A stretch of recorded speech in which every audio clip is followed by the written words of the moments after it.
नमस्कार दोस्तों, स्वागत है आपका टॉप ट्रेंडिंग जीके में। Railway RRB NTPC math series के अंदर आज हम 80 नंबर सेट कर रहे हैं, जिसके अंदर 12 मार्च का शिफ्ट 1 का और शिफ्ट 2 का पेपर डिस्कस करेंगे। केवल मैथ के इंपॉर्टेंट सवालों को हम डिस्कस करने वाले हैं। इससे पहले जितने भी पेपर हुए हैं उनको यदि आपको करना है तो आप प्लेलिस्ट ऑप्शन में जाकर RRB NTPC 2021 all shift math solution के नाम से प्लेलिस्ट चेक कर सकते हैं। आपको सारी की सारी वीडियो मिल जाएगी। तो स्टार्ट करते हैं आज का हमारा पेपर। सबसे पहला सवाल हमने जो लिया है, शिफ्ट 1 का पेपर सबसे पहले डिस्कस कर रहे हैं। सवाल नंबर 4 कुछ इस प्रकार से आपको दिया गया है।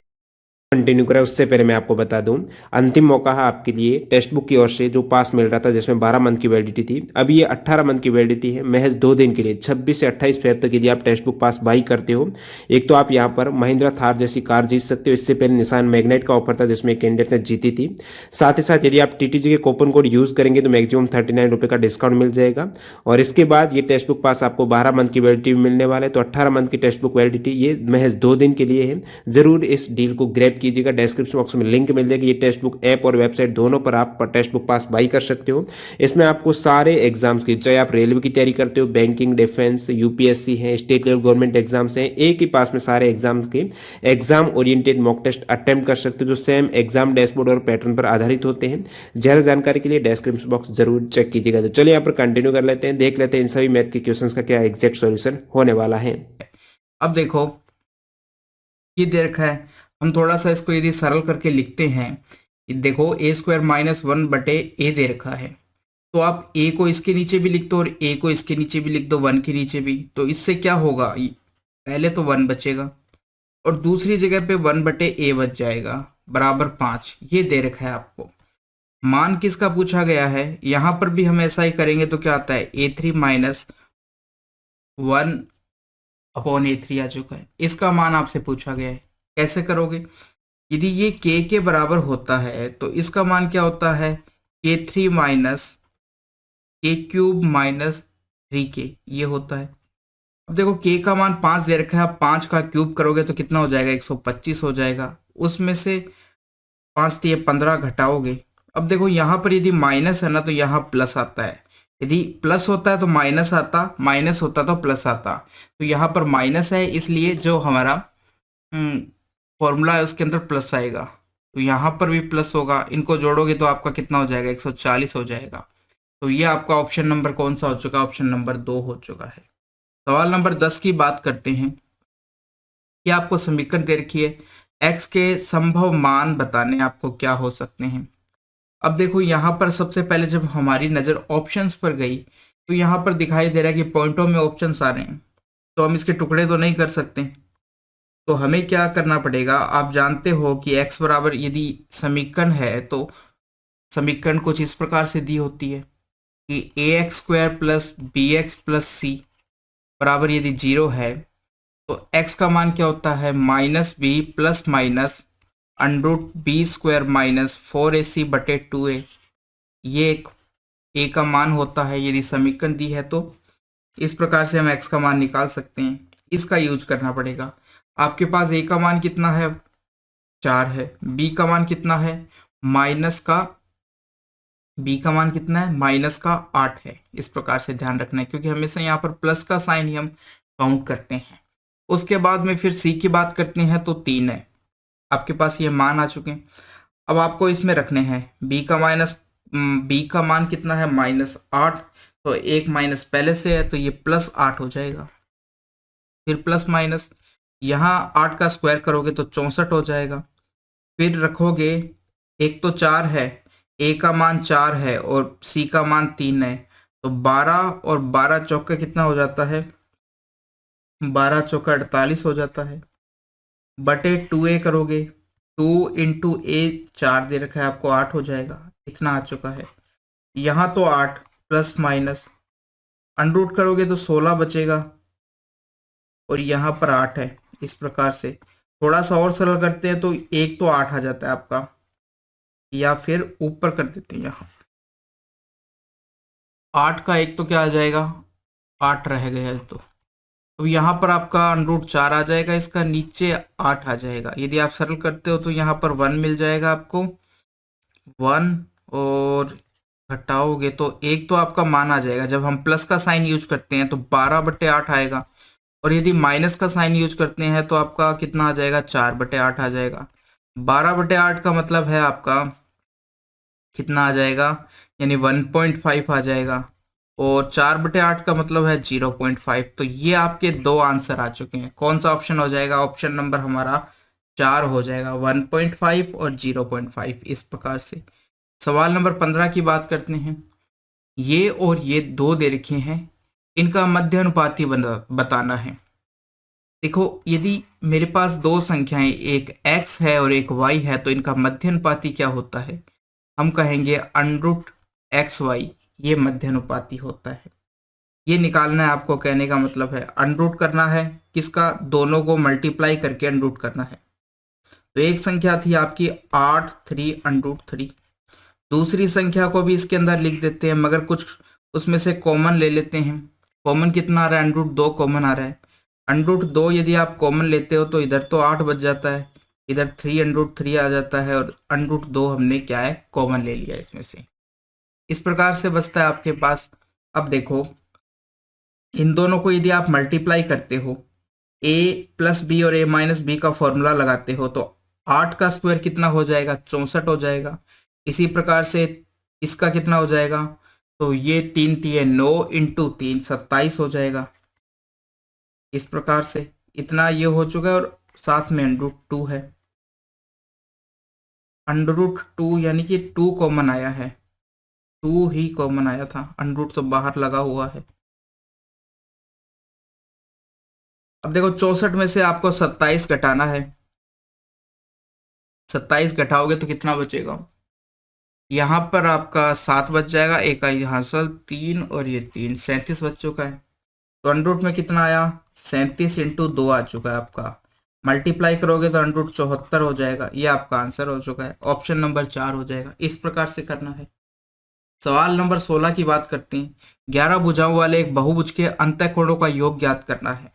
अंतःकोणों के योग का फॉर्मूला क्या होता है, सबसे पहले तो हम कहेंगे 2n-4 × 90। कुछ लोगों ने इस प्रकार से याद कर रखा होगा कि यदि हम इसमें से 2 कॉमन ले लेते हैं तो बच जाता है अंदर n-2, और वो 2 90 से मल्टीप्लाई हो जाएगा तो उसको 180 में लिख देते हैं। इस प्रकार से दोनों कोई एक ही फॉर्मूला है, दो तरीके से है। तो देखो, इसमें जब हम n का मान रखते हैं, कितना रखोगे, भुजा है 11 भुजा, नहीं n बराबर हमें कितना दे रखा है, 11 दे रखा है।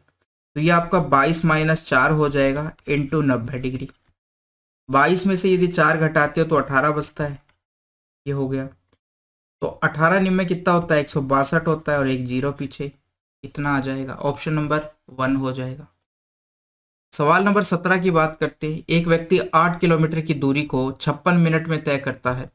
यदि वह आधी दूरी को कुल समय के 2/3, यानी आधी दूरी को तो 2/3 समय में जितना समय लग रहा है, और शेष दूरी को बचे हुए समय में तय करता है, यानी कि 1/3 समय में तय करता है, तो उसकी चाल बतानी है।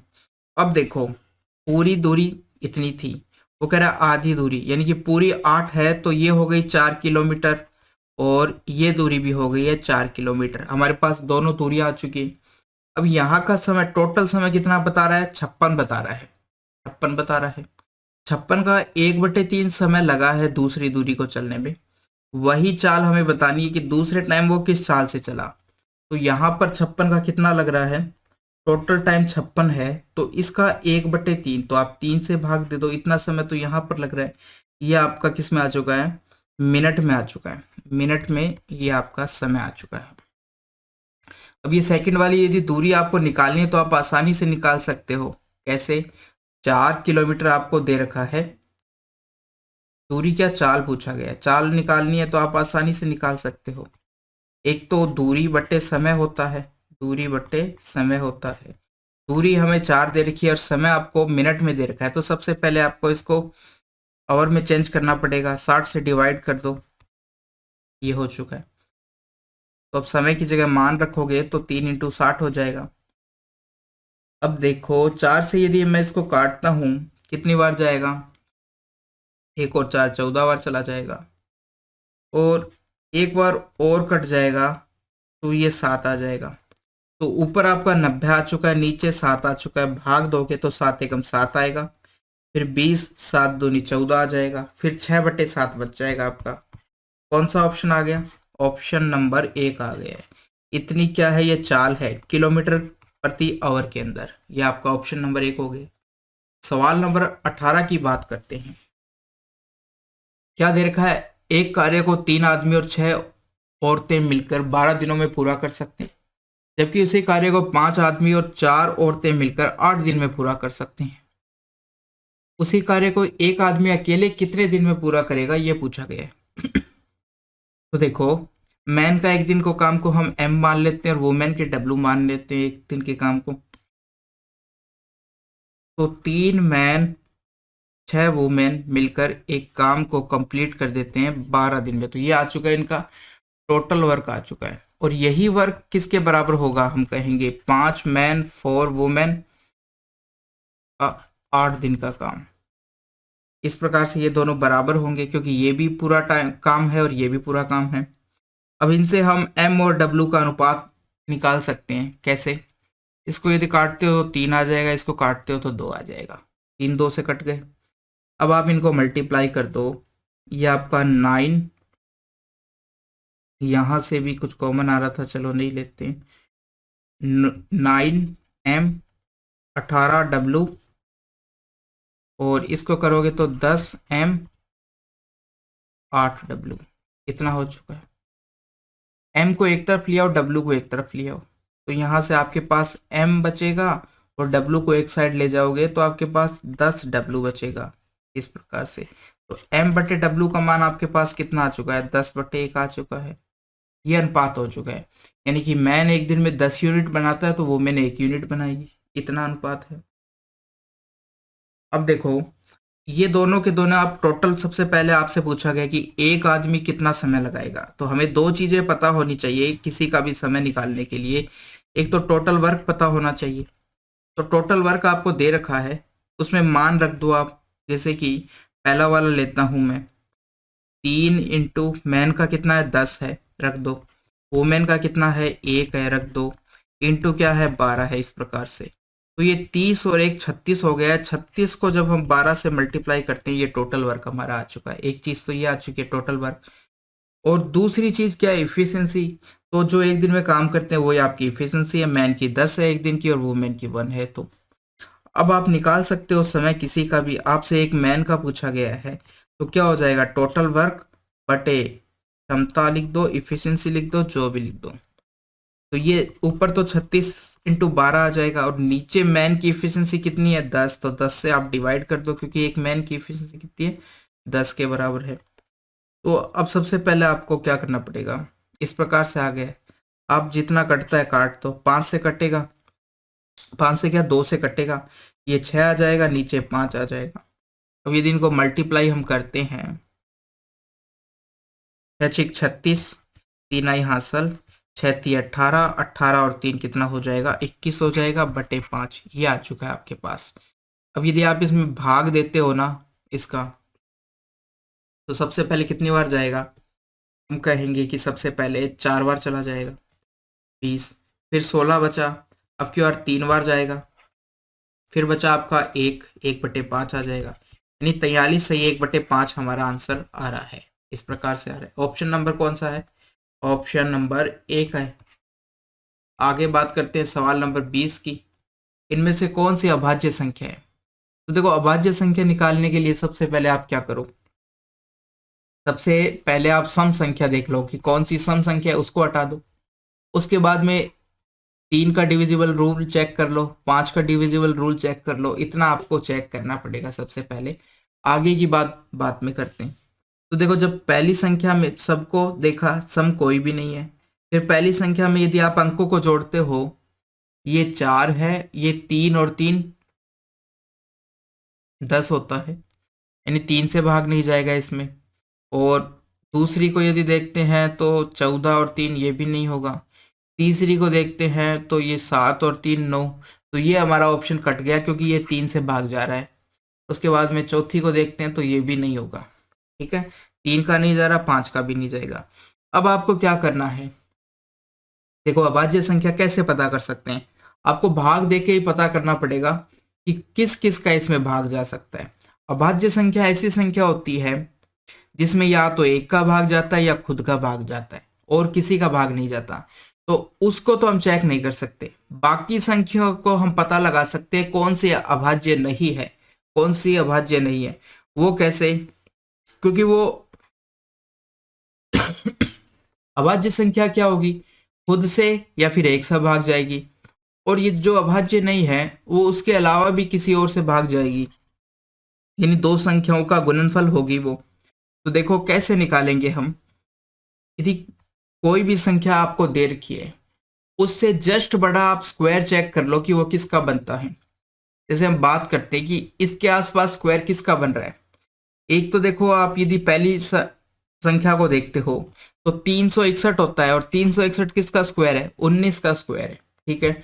इसी प्रकार से ये दूसरे के पास कौन सा है, यानी जस्ट बड़ा देख लो आप या छोटा आसपास देख लो, तो हम बड़ा देख रहे हैं सबसे पहले, पहली के पास में ये है, ठीक है, तीन संख्याओं से बड़ा हो चुका है। अब लास्ट में आप 400 है, दूसरी इक्वेशन देखो, सबसे बड़ी संख्या यहाँ पर 377 है और उससे बड़ा स्क्वायर कौन सा आता है, 400 का है जो कि 20 है। तो सबसे बड़ा स्क्वायर कौन सा है, 400 जो कि 20 है, तो इसको ले लो आप। यानी कि 20 से छोटी जितनी भी अभाज्य संख्याएं हैं उन सबको आपको चेक करना पड़ेगा। ये काम आपको करना पड़ेगा। क्या करोगे आप, जितनी भी संख्याएं हैं उससे जस्ट बड़ा जो स्क्वायर है वो आप ले लोगे और वहां तक की आपको अभाज्य संख्याएं चेक करनी पड़ेगी। तो 5 की हमने चेक कर लिए। अब आप 7 का भाग दे के देखोगे, सब में 7 का जब आप भाग दोगे तो इसी प्रकार से आपको सब में भाग दे के देखना पड़ेगा। तो जैसे 7 का पहली में भाग देते हैं 28, 28 आएगा और 28 जाने के बाद में कितना 63 बचेगा। तो पहली इक्वेशन में 7 का भाग जाता है, 28 आ गया और उसके बाद में 6 बचा, 3 7 नीम 63। तो ये भी ऑप्शन कट हो चुका है क्योंकि इसके अंदर 7 का भाग जा रहा है। ऑप्शन नंबर 2 चेक करते हैं, 7 5 35, 27, इसमें 27 का भाग नहीं जा रहा है। और लास्ट वाली इक्वेशन तो देखो अभाज्य है ही है क्योंकि वो उस पे तो वो तो हमारा आंसर है, इसलिए उसको चेक करने से कोई मतलब नहीं है। तो दो ऑप्शन हमारे कट चुके हैं। अब आप किससे भाग दोगे, 11 से भाग दोगे। तो जब 11 का भाग दोगे तो 11 का भाग नहीं जाएगा दूसरी इक्वेशन में। उसके बाद में 13 का भाग दोगे आप, 13 का भाग दोगे तो कितना आता है, 13 दूनी 26 आता है। और उसके बाद 117 बच जाता है। यानी कि ये जो इक्वेशन है, जो दूसरा ऑप्शन है हमारा, उसमें 13 का पूरा पूरा भाग जा रहा है, तो ये भी ऑप्शन कट हो चुका है। तो देखो इस प्रकार से आपको 20 तक की अभाज्य संख्याएं, यानी लास्ट 19 होगी तो 19 तक आपको चेक करना पड़ेगा। तो ये तीन ऑप्शन कट गए हमारे, यानी भाज्य संख्याएं हमने पता कर ली है। तो जो बची है वो अभाज्य संख्या हो गई है। तो ऑप्शन नंबर 4 हमारा अभाज्य संख्या हो चुका है। इस प्रकार से ही आपको चेक करना पड़ेगा और कोई तरीका नहीं है। सवाल नंबर 26 की बात करते हैं। ये दे रखा है आपको, इसका मान बताना है। ऊपर देखो इनके बार लगी हुई है। तो देखो सबसे पहले दोनों को अलग अलग सॉल्व कर लो आप। पहले को जब हम लिखते हैं तो कैसे लिखोगे, जितनी संख्या है सबसे पहले उतना लिख दो। अब नीचे जितनी संख्याओं के ऊपर बार है उतने 9 लगा दो, यानी 3 संख्याओं के ऊपर थी तो 3 के बार लगा दिया। दूसरे की बात करते हैं, जो संख्या है वो ऐसी की ऐसी लिख दो, ठीक है, लिख दिया। अब जितने के ऊपर बार नहीं है उतना इसमें से घटा दो, तो 7 पे नहीं है 7 घटा दिया। अब नीचे क्या लिखोगे, जितने पे बार है उतना लिख दो। और पॉइंट के बाद में यदि किसी पे बार नहीं है तो उतने 0 लगा दो, मगर पॉइंट के जस्ट बाद में बार है। तो ये हमारा हो चुका है। तो यदि मैं इसको उल्टा करूं 77, यानी कि भाग के साइन को मल्टीपल के साइन में यदि हम चेंज करते हैं तो इधर तो 77/999 रह जाएगा, ये मल्टीप्लिकेशन के साइन में चेंज हो गया। इधर 99 और नीचे आपका 726 हो जाएगा इस प्रकार से। अब देखो इसको मैं किससे काट सकता हूँ, 9 से काटूंगा तो 11 बार आएगा। इसको यदि 9 से काटता हूं तो 111 हो जाएगा। ये कट चुका है। अब ये किससे भाग जाएगा, यदि मैं 11 का भाग दूं इसके अंदर तो 11 छिके 11 छिके इतना चला गया। अब ये दोनों किससे 11 से कट जाएंगे, ये 7 बार जाएगा, ये 6 बार जाएगा, इतना आ चुका है। तो आपका आगे कोई भी भाग नहीं जा रहा, ऊपर 7 बच गया, नीचे 666 हो जाएगा। इस प्रकार से हो चुका है। ऑप्शन नंबर कौन सा हो चुका है? ऑप्शन नंबर आपका 4 हो जाएगा। सवाल नंबर 31 की बात करते हैं। एक निश्चित धनराशि 6 सही 1/4% वार्षिक चक्रवृद्धि ब्याज की दर से 3 वर्ष में इतनी हो जाती है, जबकि ब्याज की गणना वार्षिक चक्रवृद्धि आधार पर की जाती है। उसी धनराशि पर समान दर से समान अवधि का साधारण ब्याज ज्ञात कीजिए। तो अब देखो, सबसे पहले तो चक्रवृद्धि ब्याज के आधार पर आपको मिश्र दिन दिया गया है, उससे मूलधन निकालना है हमको। तो चक्रवृद्धि ब्याज देने पे ही सवाल हार्ड बन जाता है। उसके बाद में उसने जो राशि आएगी उस पर साधारण ब्याज और निकालना है। तो हमारे पास ये 2 सवाल हो गए, 2 सवाल का मिश्रण हो गया है। तो अब देखो, इसको आसानी से कैसे कर सकते हैं। आप दर को लेकर चलो। सबसे पहले जब भी चक्रवृद्धि ब्याज की बात आती है तो हम दर से थोड़ा सा हल करने की कोशिश करते हैं। दर दे के 6 सही 1/4%। तो मैं क्या कर सकता हूँ, इसको भिन्न के रूप में चेंज करता हूं तो ये आ जाएगा मेरा 25/4% आ जाएगा। ठीक है, इतनी दर है। अब इसको मैं और क्या लिख सकता हूँ, 400 से यदि भाग दे दूं, परसेंटेज का साइन हटाया तो नीचे डबल जीरो आ जाएगी। तो अब इसको काटते हैं 25 से, ये डबल जीरो कितनी बार, 4 बार कट जाती है, यानी कि 1/16 भिन्न के रूप में आ चुका है इसका मान आ गया।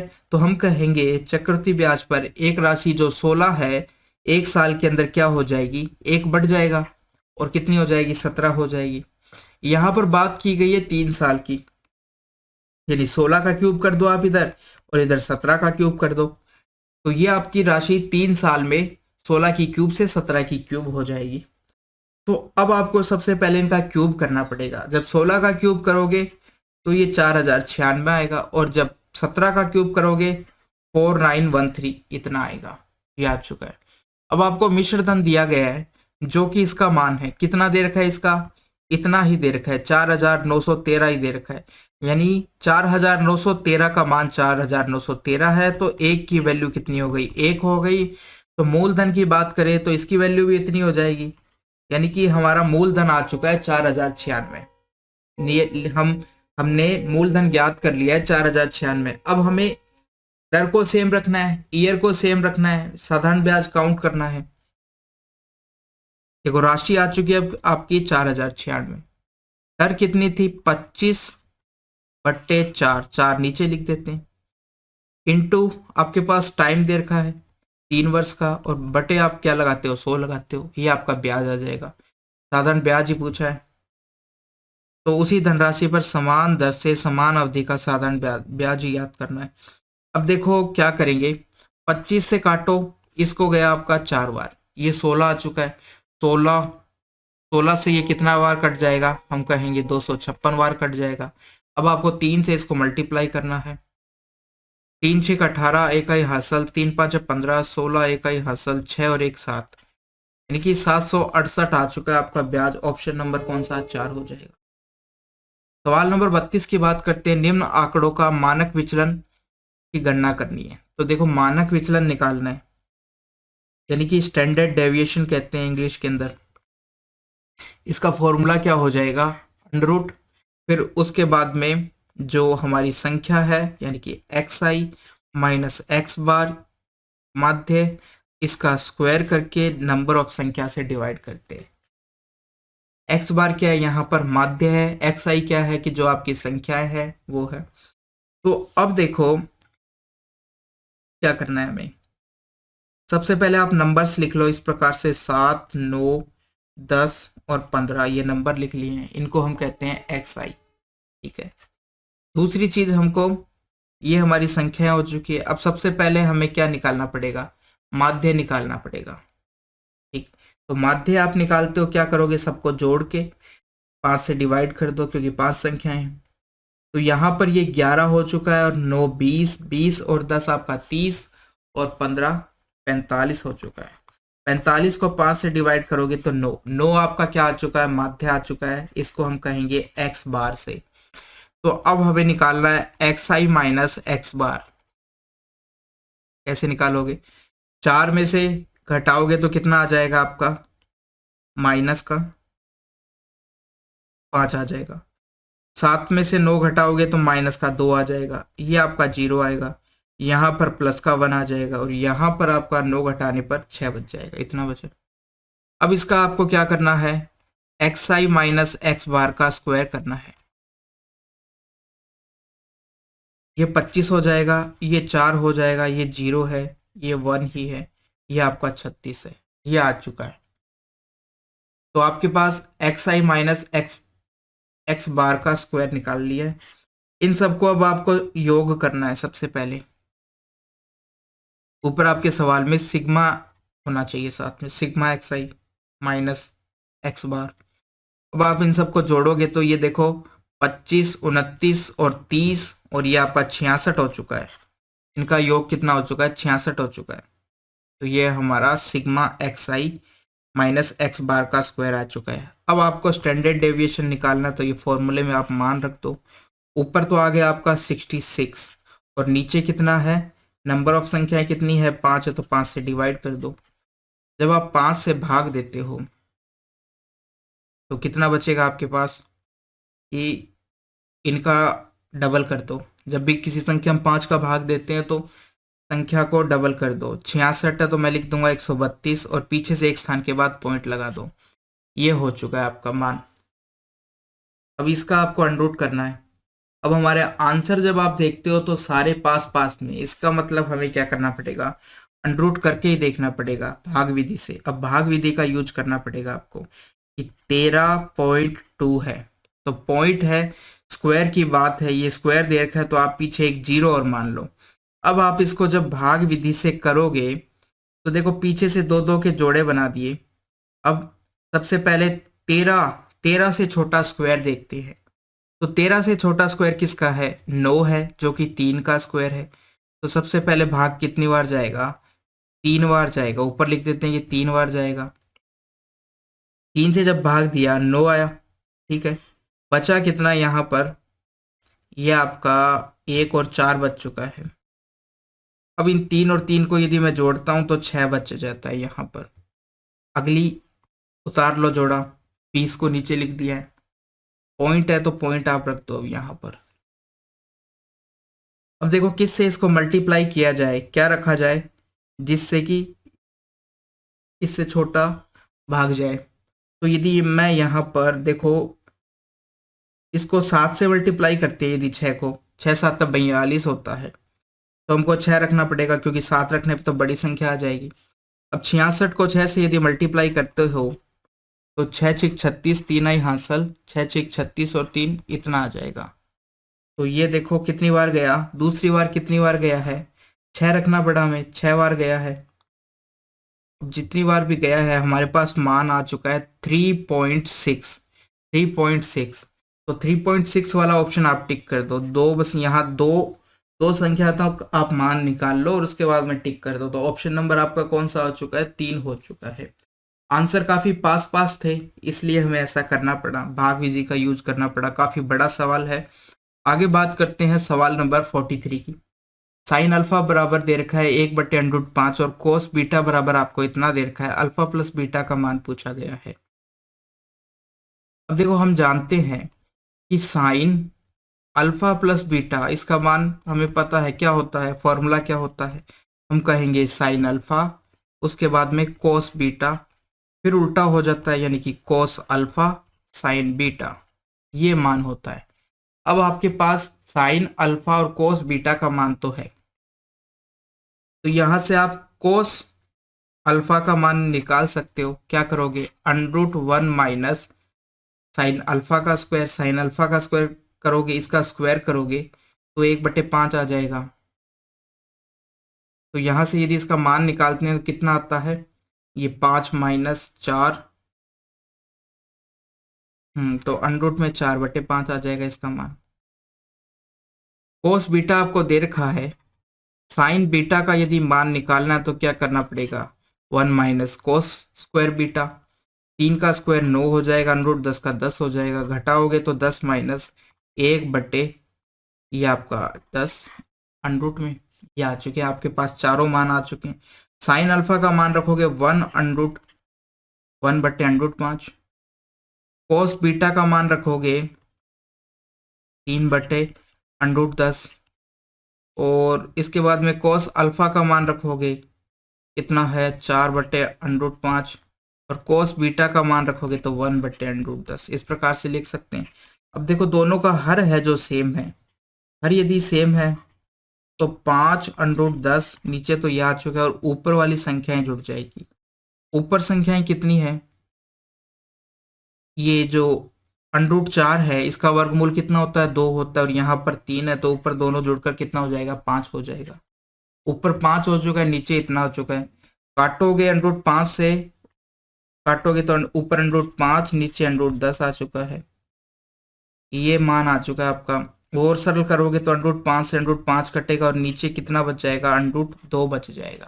कितना बच जाएगा 5 से देखो 10 कट चुका है √ के अंदर, √2 बच चुका है। लास्ट मान हमारे पास ये आ चुका है साइन अल्फा प्लस बीटा का मान आ चुका है। ये किसका मान होता है साइन के अंदर, तो हम कह देंगे कि ये मान हमारा होता है साइन 45 का मान होता है। तो हमें पता चल चुका है कि साइन अल्फा प्लस बीटा का मान किसके बराबर है, साइन 45 डिग्री के बराबर है। तो यहाँ से हम कह सकते हैं कि यदि ऐसा है तो अल्फा प्लस बीटा का मान कितने के बराबर होगा, 45 के बराबर होगा। ऑप्शन नंबर आपका 3 आ जाएगा। सवाल नंबर 49 की बात करें, दिए गए समीकरण में x और z के उच्चतम मान ज्ञात कीजिए। यानी अधिकतम मान क्या रख सकते हैं हम, x और z का बताना है अधिकतम क्या रख सकते हैं। देखो सबसे पहले आप इस प्रकार से लिख लिया करो इनको जब भी, फिर इसमें y/9y3 और z35 इनको आपस में जोड़ा गया है। तो देखो लास्ट को यदि हम जोड़ते हैं इनका योग कितना आना चाहिए, 1770 आना चाहिए, इस प्रकार से आना चाहिए। तो देखो यहाँ पर यदि आप इनको जोड़ते हो ना लास्ट वालों को, तो आपका आता है 2 और 3 5 और 5 10 आ जाता है। एक आ गई हांसल आपके पास, ठीक है, इतना आ चुका है। अब हमें यहाँ पर कितना बनाना है, 7 बनाना है। 7 बनाने के लिए कितना रखना पड़ेगा, देखो जोड़ोगे आपके पास 4 आ चुका है। y को हम न्यूनतम कर देते हैं क्योंकि हमें x और z का अधिकतम कहा गया है। तो y को हम क्या कर देंगे, y को न्यूनतम कर देंगे यानी 0 रख देंगे। y को आपने 0 रख दिया, 1 हो गया है और ये आपका 3 हो गया है। 3 हो गया है यानी कि 3 है 1 है 4 हो गया है। तो x का मान हमें कितना रखना पड़ेगा, 7 बनाने के लिए, 7 बनाने के लिए कितना रखना पड़ेगा, 4 तो है आपके पास, 3 रखना पड़ेगा। कितना रखना पड़ेगा 7 बनाने के लिए, x का मान हमें 3 रखना पड़ेगा। तो x का मान कितना आ सकता है, 3 आ सकता है अधिकतम मान। तो देखो अब ऑप्शन में आप चेक कर लो, ये 2 ऑप्शन बचे हैं, ये 2 ऑप्शन हमारे कट हो गए, कट हो गए। अब हमें z का मान रखना है। z का यहाँ से आपको पता चल जाएगा कि 17 बनाना है। आपको पहले से कितना दिया गया है 16, तो z का हम कितना रख सकते हैं, केवल z का 1 रख सकते हैं, z बराबर, तो z बराबर 1 रखोगे, ये हो गया आपका। x का 3 रख सकते हो, z का 1 रख सकते हो। यानी कि आपको ये चेक करके देखना पड़ेगा कि इनको जोड़ने पर 1770 बनना चाहिए और जिनको अधिकतम कहा है उनके अलावा जो भी है उनको न्यूनतम कर दो आप। सवाल नंबर 51 की बात करते हैं, किसी वर्ग के अंतःवर्त के क्षेत्रफल और परिवर्त के क्षेत्रफल का अनुपात ज्ञात कीजिए। सबसे पहले बात करते हैं, हमारा एक वर्ग बनाते हैं। ये हो गया मेरा एक वर्ग। वर्ग के जो अंदर वर्त बनेगा ना वो तो क्या है, भुजा को टच करेगा, और जो बाहर वर्त बनेगा वो कोणों को टच करेगा। इस प्रकार से अच्छे से नहीं बन रहा है, अगर आप समझ जाओ इस प्रकार से होगा। तो देखो अंदर वाले वर्त की यदि बात करते हैं ना, तो उसका व्यास क्या हो जाएगी, जितनी भुजा की लंबाई है वो हो जाएगी। और बाहर वाले वर्त की जब बात करते हैं हम, तो उसका व्यास क्या हो जाएगा, जितनी विकर्ण की लंबाई है वो हो जाएगा। ठीक है, देखो अब यदि मैं बात करूं कि मेरा जो वर्ग था उसकी भुजा यदि ए है तो अंदर वाले वर्त की व्यास कितना हो जाएगा, ए हो जाएगा। बाहर वाले वर्त का व्यास कितना हो जाएगा, इसके विकर्ण के बराबर यानी a√2 के बराबर हो जाएगा। अब जो अनुपात व्यास का है वही अनुपात किसका हो जाएगा, त्रिज्या का भी यही अनुपात होगा। तो हम कहेंगे त्रिज्या का अनुपात भी यही है, √2a लिख देते हैं इसको अच्छे से, a √2a इस प्रकार से लिख दिया है। अब देखो ये हो चुका है, हमसे क्षेत्रफल का अनुपात पूछा गया, तो क्षेत्रफल का अनुपात क्या हो जाएगा, दोनों तरफ आप स्क्वायर कर दो, a का स्क्वायर करते हो तो a स्क्वायर हो जाएगा और इसका स्क्वायर करते हो तो कितना हो जाएगा, हम कहेंगे 2 √a स्क्वायर हो जाएगा। तो a स्क्वायर से तो a स्क्वायर कट जाएगा, अनुपात कितना आ चुका है, 1:2 आ चुका है, क्षेत्रफल का अनुपात इतना आ चुका है। कौन सा ऑप्शन हो गया, ऑप्शन नंबर 1 हो गया। सवाल नंबर 54 की बात करते हैं, निम्नलिखित का मान ज्ञात कीजिए। तो इसमें हम क्या करने वाले हैं, कैसे करोगे आप, मैंने आपको इस तरह के सवाल पहले भी कराए हैं कि आप सबसे पहले जो संख्या दे रखी है, यानी नीचे देखो 1 दे रखा है, एक हमको इसको लेना है, तो 1/1 कर दिया है और लास्ट में आप 1/100 कर दो। बस केवल इन दो संख्याओं को आपको लेना है, फिर जितना अंतर यहाँ पर दिखाई दे रहा है इन दोनों के बीच में, अभी 1 दिखाई दे रहा है, तो आप जितना अंतर दिखाई दे रहा है उससे और डिवाइड कर दोगे।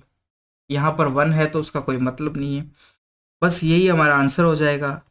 100 आपका एलसीएम आया, 100 - 1 कर दोगे तो कितना आ चुका है, 99/100 आ चुका है। ये आपका ऑप्शन हो चुका है। यहाँ पर आपको पॉइंट के रूप में दे रखा है, तो नीचे 2 जीरो है तो पॉइंट 2 स्थानों के बाद लग जाएगी, ऑप्शन नंबर आपका 1 हो जाए। इस प्रकार से हो चुका है। सवाल नंबर 55 की बात करें, P 20 सेकंड में 300 मीटर की दूरी तय कर सकता है और Q 30 सेकंड में समान दूरी तय कर सकता है। देखो दूरी समान है, पहली चीज तो ये बता दी है, तो जो समय का रेशियो होगा, चाल का रेशियो उसका उल्टा हो जाएगा। हमारे पास समय का रेशियो क्या दे रखा है आपको, 20 और 30 दे रखा है, ठीक है। यदि मैं इनको सरल करता हूं तो ये 2:3 में आ जाते हैं। तो चाल का रेशियो क्या हो जाएगा, चाल का रेशियो क्या हो जाएगा, 3:2 हो जाएगा। इस प्रकार से हो चुका है। तो देखो चाल कितनी आ जाएगी, यहाँ से आप पहले की चाल निकाल सकते हो। ये 300 है, 20 आपका समय है, डिवाइड करोगे 300/20 करोगे तो 0 से 0 कट गया, ये आपका 15 आ चुका है। यानी कि इसकी चाल कितनी आ चुकी है, 15 मीटर प्रति सेकंड आ चुकी है पी की। यानी कि 3 की वैल्यू आपके पास 15 मीटर प्रति सेकंड आ चुकी है, तो इस वाले की चाल कितनी हो गई है, 10 मीटर प्रति सेकंड हो गई है, ये हो गई है। अब 4 सेकंड के बाद की बात करी है, तो सबसे पहले आप चाल का अंतर निकाल लो कितना है। चाल का अंतर कितना है, 5 मीटर प्रति सेकंड है, 5 मीटर प्रति सेकंड है। तो जो उनके बीच का गैप आएगा वो दूरी का ही तो गैप है, कितना होगा, हम कहेंगे जो चाल का अंतर है और उसको कितने समय में है वो उससे मल्टीप्लाई कर देंगे। चाल का अंतर है 5 मीटर प्रति सेकंड और समय 4 सेकंड के अंदर बताना है, कितना हो जाता है ये, तो आपका आ चुका है 20 मीटर का हो चुका है। ऑप्शन नंबर कौन सा हो जाएगा, ऑप्शन नंबर 3 हो जाएगा। इस प्रकार से सवाल नंबर 68 की बात करें, एक्स और वाई के बीच का एक ऐसा संबंध ज्ञात कीजिए जिसके लिए एक्स वाई इस और इस से समान दूरी पर स्थित है। एक्स और वाई का एक समीकरण बनानी है हमें, ठीक है। बताया क्या गया है कि ये वाला बिंदु और ये वाला बिंदु एक्स वाई से समान दूरी पर है, तो दो बिंदुओं के बीच की दूरी बराबर दे रखी है। आपको कहने का मतलब ये है दूरी बराबर करनी है आपको। पहले दो बिंदुओं के बीच की यदि दूरी निकालते हैं, x - 5 का स्क्वायर प्लस y - 3 का स्क्वायर, ये निकाल दिया है दूरी। दूसरे की यदि बात करें, x - 4 का स्क्वायर प्लस y - 6 का स्क्वायर, तो ये दोनों दूरी बराबर होगी। अंडरूट इधर भी है इधर भी है, हट जाएगा और बाकी फिर आपको इनको ओपन करोगे तो आपके पास आएगा x² आएगा, फिर आएगा 5x आएगा, उस 5 क्या 10x आएगा, माइनस का 10x आएगा, फिर 25 आ जाएगा, y² आएगा, 6y आएगा और 9 आएगा। इधर यदि बात करें तो आपके पास x² - 8x plus 16 plus y² - 12y plus 36 इतना आएगा। अब देखो x² से x² कट जाएगा, y² से y² कट जाएगा। यदि बात करते हैं, अब इनको हम लिख लेते हैं बाकियों को। इधर देखो -10x है, इधर -8x है, उधर ले जाएंगे तो कितना हो जाएगा, ये माइनस का 2x बच जाएगा, क्योंकि 8x इधर आके प्लस का हो जाएगा। इधर 6y है, इधर -12y है, -12 उधर आके +12y हो जाएगा, और घटाओगे तो प्लस का 6y आ जाएगा। इसके बाद में आपके पास इधर 25 और 9 34 हो चुके हैं, और इधर आपके पास 36 है, माइनस का 2 बचेगा और प्लस का 14 बच जाएगा। वापस से 34, ये आपका इधर आएगा तो माइनस का 2 और माइनस का 18, ये बचेगा सारा का सारा। अब यहाँ से जो कॉमन आ रहा है कॉमन ले लो आप, 2 कॉमन आ रहा है तो हमारे पास -x बचेगा, +3y बचेगा, -9 बराबर 0। ये ऑप्शन देख लो किसके अंदर है, तो देखो ऑप्शन नंबर x माइनस का होना चाहिए। x कहाँ पर है, माइनस का, इसमें है, इस प्रकार से दिया गया है। तो देखो इस प्रकार से यदि हम लिखें तो 3y को सबसे आगे लिख दिया, x माइनस का इसलिए बाद में लिख दिया, और 9 को यदि आप उधर ले जाते हो तो प्लस का बन जाता है। ये आपकी इक्वेशन आ चुकी, इस प्रकार से हो चुका है। ऑप्शन नंबर कौन सा हो चुका है, ऑप्शन नंबर 3 हो चुका है। सवाल नंबर 72 की बात करें, यदि sine theta plus cos theta बराबर 1 दे रखा है तो इसका मान निकालना है। तो जब भी देखो साइन में इस प्रकार से यदि आपको दिया रहता है तो आप क्या करना पड़ेगा आपका, आप हमेशा इसका स्क्वायर कर दो दोनों साइड। तो इधर तो आपका क्या हो जाएगा, sine theta plus cos theta का स्क्वायर बराबर 1, ये है। यदि हम इसको ओपन करते हैं तो एक तो आपका साइन स्क्वायर थीटा आता है, एक आपका कोस स्क्वायर थीटा आता है, +2 साइन थीटा कोस थीटा बराबर 1, ये है। अब इस पूरे को मैं 1 लिख सकता हूं, तो 1 लिख दिया है, +2 साइन थीटा कोस थीटा बराबर 1। ये 1 उधर चला जाएगा तो 0 हो जाएगा, तो 2 इसको हम लिख सकते हैं, ये जो आपका एंगल है 2 साइन थीटा कोस थीटा को मैं क्या लिख सकता हूँ, 2 साइन 2, इसको क्या लिख सकते हैं हम, ये फॉर्मूला बनता है साइन 2 थीटा, यानी एंगल डबल हो गया है। और इधर ये 1 जाके क्या बचा है, केवल 0 बचा है, यानी कि साइन 2 थीटा का मान 0 आ चुका है। तो इससे हम कह सकते हैं कि कब होता है साइन 0, जब थीटा का मान 0 होता है, यानी कि 2 थीटा का मान भी 0 हो गया है, इसका मतलब थीटा का मान भी क्या होगा, 0 आ चुका है। थीटा का मान 0 आ चुका है, ठीक है। तो tan की जगह यदि आप 0 रखते हो तो ये पूरा का पूरा भी 0 हो जाएगा, यानी कि tan 0, और 0 का मान कितना आता है, tan में 0 ही होता है। तो ऑप्शन नंबर आपका कौन सा हो जाएगा, 1 हो जाएगा। तो शिफ्ट 1 का पेपर हमारा हो चुका है कंप्लीट। अब है शिफ्ट 2 का पेपर। सबसे पहले सवाल है क्वेश्चन नंबर 5, यदि दो संख्याओं का लघुत्तम समापवर्ती आपको 24 दे रखा है, संख्याओं का अनुपात 1:2 है, तो दोनों संख्याओं का गुणनफल ज्ञात कीजिए। ठीक है, तो मान लिया कि देखो आपको इस अनुपात में दे रखा है, तो पहली संख्या हो गई हमारी x और दूसरी संख्या हो गई 2x। अब इनमें से HCF निकालना है हमें, एक तो जो कॉमन आ रहा है, क्या कॉमन आ रहा है, x, तो x हमारा HCF हो गया। यदि LCM की बात करते हैं तो सबसे पहले जो कॉमन आता है उसको लिख दो, और बाकी जो बचा, 1 बचा और 2 बचा, ये में हमारा LCM हो चुका है। अब हम जानते हैं कि यदि दो संख्याओं की बात करी है उसने, दो संख्याओं की बात करी है, उनका गुणनफल किसके बराबर होगा, HCF इंटू LCM के बराबर ही होता है। ये आपको दे रखा है 24 दे रखा है, ये कितना दे रखा है आपको, 24 दे रखा है। तो यहाँ से आप मान निकाल सकते हो x का यदि मान निकालते हो यहाँ से, ये 2 का भाग दोगे तो 12 आ जाएगा x का मान, यानी कि मेरा जो HCF है वो तो आ चुका है 12, ठीक है, LCM आ चुका है 24। तो दोनों संख्याओं का गुणनफल निकालना है, फर्स्ट संख्या इंटू सेकंड संख्या का गुणनफल किसके बराबर होता है, LCM इंटू HCF के बराबर होता है। तो ये हो जाएगा मेरा 24 इंटू 12, इस प्रकार से रख दो आप, कितना आ जाएगा,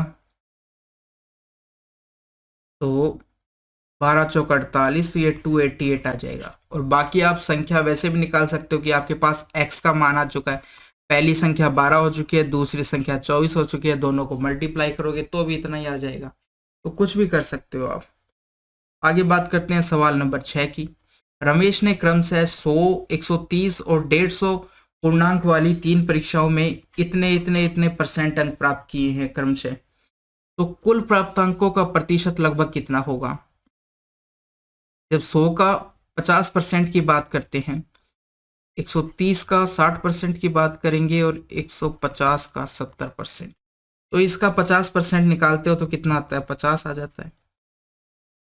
इसका 10% 13 होता है।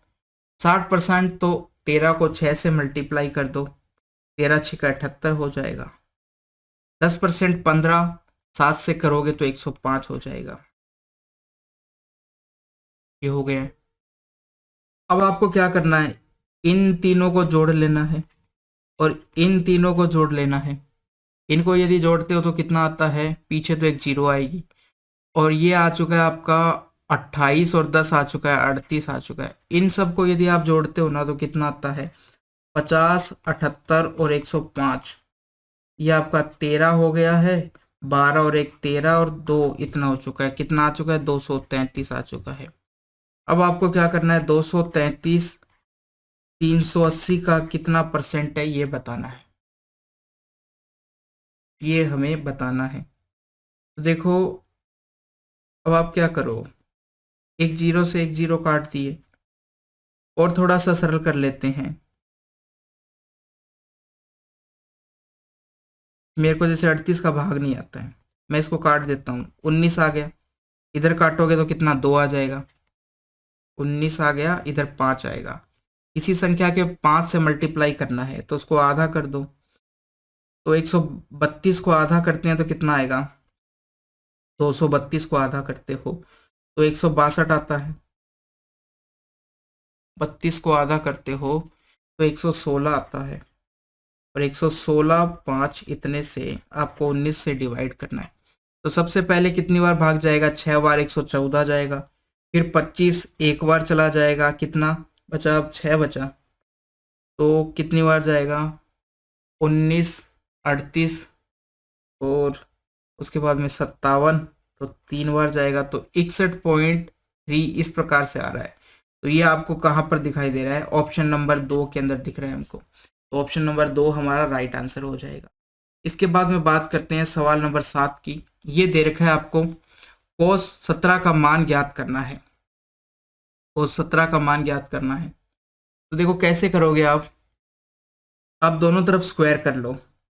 इधर करेंगे तो आ जाएगा आपका sine square theta cos square theta plus 2 sine theta cos theta, और इधर करोगे तो आपका k स्क्वायर हो जाएगा। ये पूरा का पूरा किसके बराबर होता है? 1 के बराबर। तो हम इसको 1 लिख सकते हैं। और इसको करते हो तो आपका कितना आ जाता है? 2 साइन क्या? साइन 2 थीटा आ जाता है। साइन एंगल डबल हो जाता है बराबर k स्क्वायर। तो साइन 2 थीटा का मान कितना आ चुका है? हम कहेंगे k स्क्वायर माइनस 1 आ चुका है। ये आ चुका है।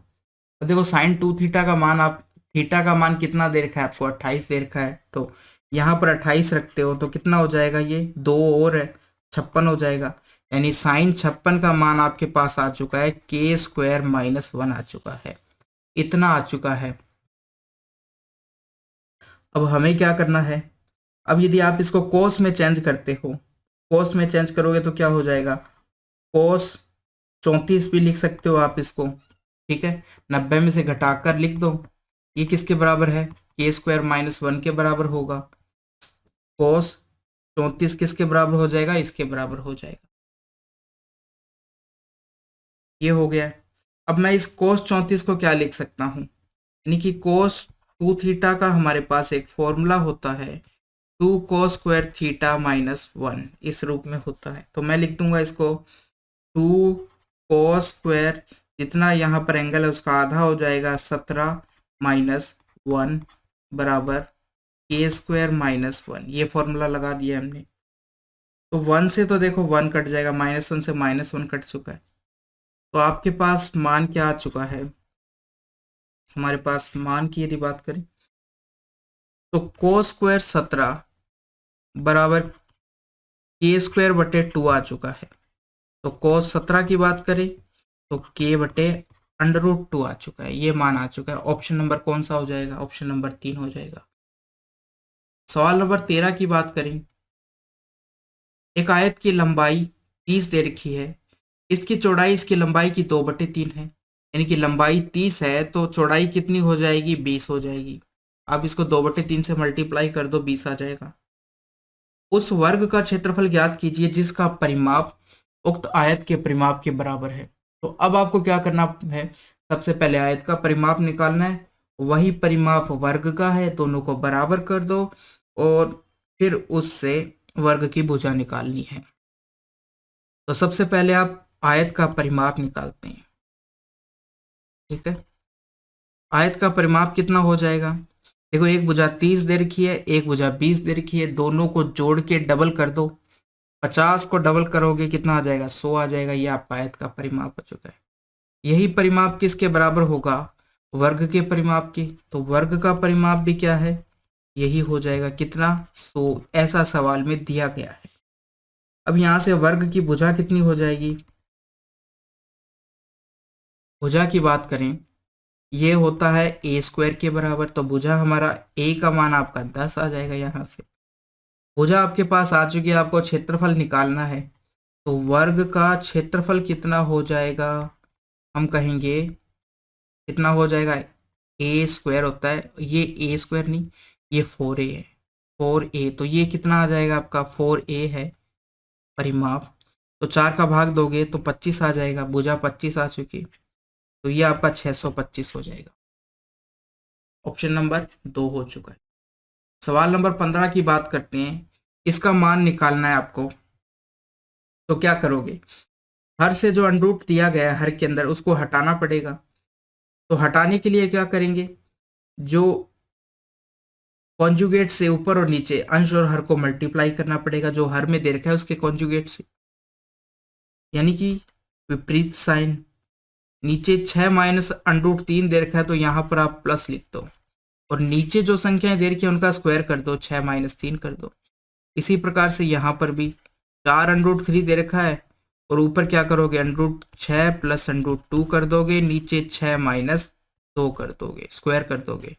इसी प्रकार से यहाँ पर आप 6 और √8 माइनस की जगह प्लस हो जाएगा, 12 हो जाएगा, ठीक है। और नीचे क्या करोगे?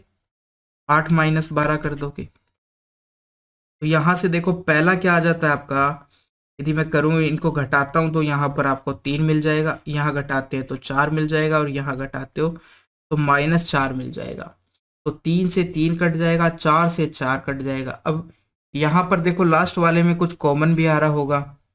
8 √8 दे रखा है, √12 दे रखा है, √4 कॉमन आएगा, बाहर आके 2 बन जाएगा, तो ये 12 हो जाएगा।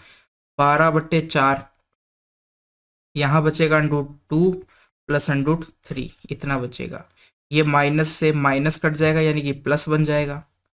बाकी संख्या हमारे पास क्या बची? एक √12 बन जाएगा, एक √6 बन जाएगा, फिर माइनस, ये आपका -18 बन जाएगा, -6 बन जाएगा। ये बन चुका है सारा। ये काटोगे तो 3 आ जाएगा, इसकी जगह हम 3 लिख सकते हैं, प्लस 3√2 प्लस 3√3, इतना बन चुका है। इसमें से क्या कॉमन आएगा? 2√3, ये √6 है, यहाँ से 3√2 माइनस √6 प्लस 3√2 प्लस 3√3, इतना बच चुका है। √6 से √6 कट चुका है, ये दोनों आपस में कट चुके हैं। बचा कितना? 5√3 बचा है। ऑप्शन नंबर कौन सा हो गया? 4 हो गया। सवाल नंबर 19 की बात करते हैं।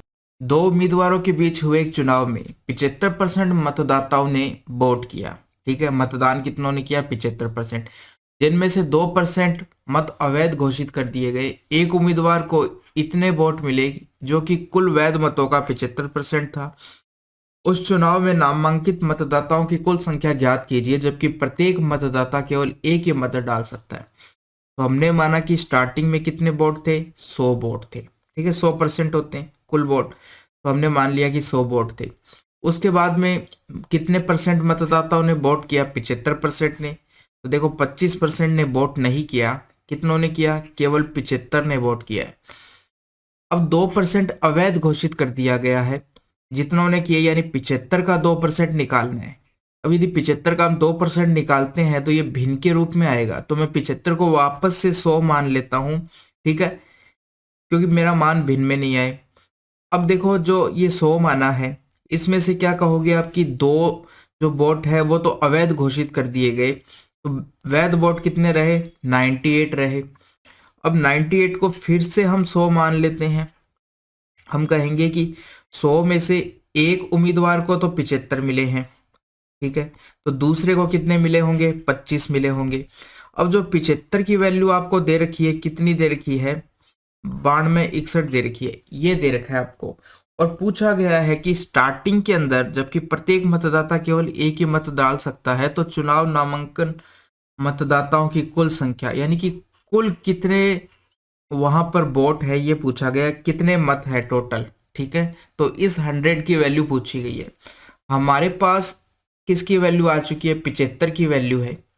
हम कहेंगे कि 9261, ठीक है, ये किसकी वैल्यू है? 75 की, तो इसको 75 से डिवाइड कर दिया तो 100 की वैल्यू कितनी होगी? सबसे पहले इस वाले की, तो 100 से मल्टीप्लाई कर दिया।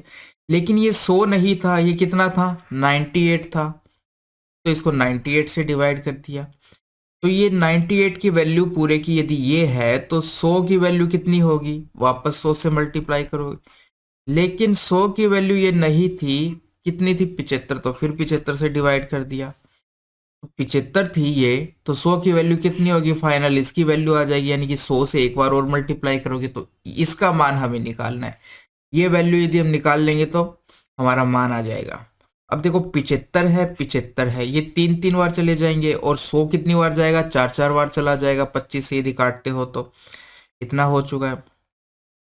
अब ये 3 और 3 9 है, 9 से आप यदि इसको काटो तो 9 एक बार जाएगा, फिर भाग टूटता है, उसके बाद में 9 दूनी 18 हो जाएगा, और 18 तो 2 और 8 81, 9 बार चला जाएगा, तो इतना आ चुका है।